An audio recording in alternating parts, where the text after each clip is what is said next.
Hi, my name is Marquise Thomas. Well, you already know that by now. So I'm gonna do the assignment.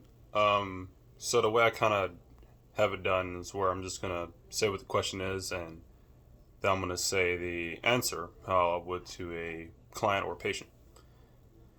So the first section is greet patients. Say your name. So I would say, I just inserted a random name, just so it can seem a little bit more realistic.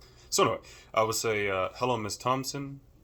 Make her feel comfortable.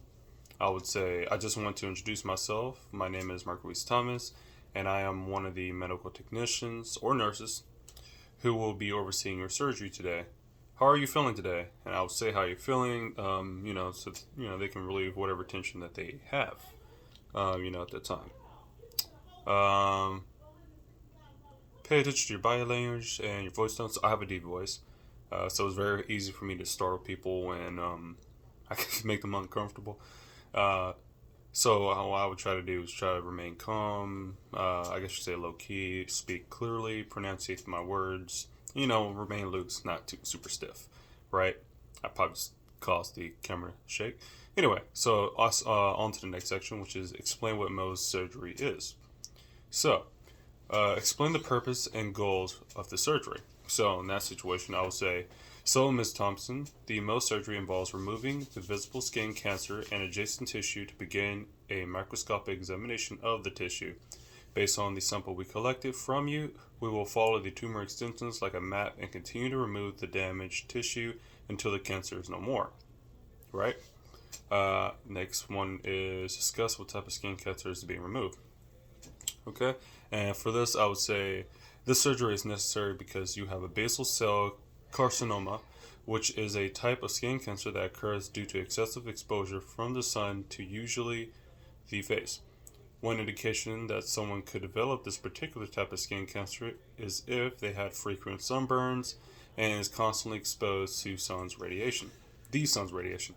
Um, so I would like to include, because I'm assuming I would know, like, hey, what could have caused this, and I would read, I don't know, some kind of case study or foul on her medical examination, where like we saw in the instructions that she had frequent sunburns and stuff like that. So that's something I would try to kind of lead into so she can understand, hey, this is probably why this is happening, without me necessarily needing to tell her. So anyway, the next one is explain who will be performing the surgery, right?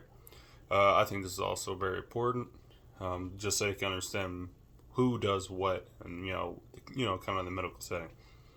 So, what I will say is, the surgeon that will be working on you, Miss Thompson, is Dr. McClare, who is our officially certified ASDS dermatologist.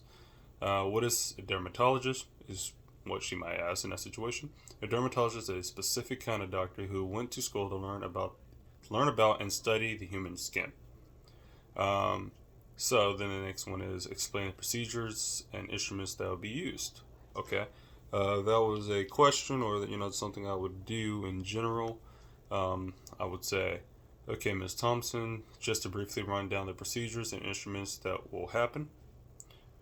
After succumbing to the anesthesia, we will use a scalpel to make an excision going from the superficial layer of the skin to the deep layer, those being the epidermis, the dermis, and if necessary, the subcutaneous tissue layer. I'll let her know that the pathologist will examine the samples collected from you to check for any basal cell carcinoma using a medical tool called a microscope.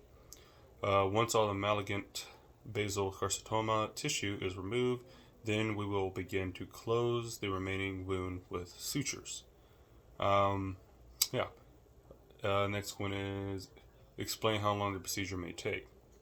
Okay, also very important, especially, I don't know why you would need it, but if you need, PT, I guess that would be something to include. Anyway, um, also, Ms. Thompson, I do advise you to prepare to take the day off work because the surgery can last anywhere from 4 hours to one day, depending on a variety of factors like collecting the sample from you, examining the samples under a microscope, and how much cancerous tissue there is.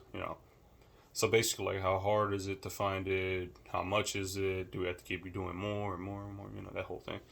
So that is what I would say for that. Um, So the next one is using sensitive language, explain the risk of scarring, which I think is the most difficult of this whole assignment. Because I don't know, the way I was thinking about is how do I actually approach someone with that information? You know, like how do I approach them? Anyway, so I said, now, Mrs. Thompson, I do want to remind you that it is of the utmost importance that you both meticulously and consistently treat the wound on your face. The risk does exist of scarring, being that the surgery took place on the surface of the skin. So be sure to follow up with the aftercare procedures. Is what I'll say. Hopefully, that information is received, correctly. I guess you couldn't really. Every person would be different. Next question is schedule a follow-up appointment. Okay. I would say in this situation, in a general sense, facial tissue heals a bit faster, so I am drafting you a doctor's note for your employment so that you can return in 7 days to have your sutures removed. Yeah, so that's basically everything. I'm done.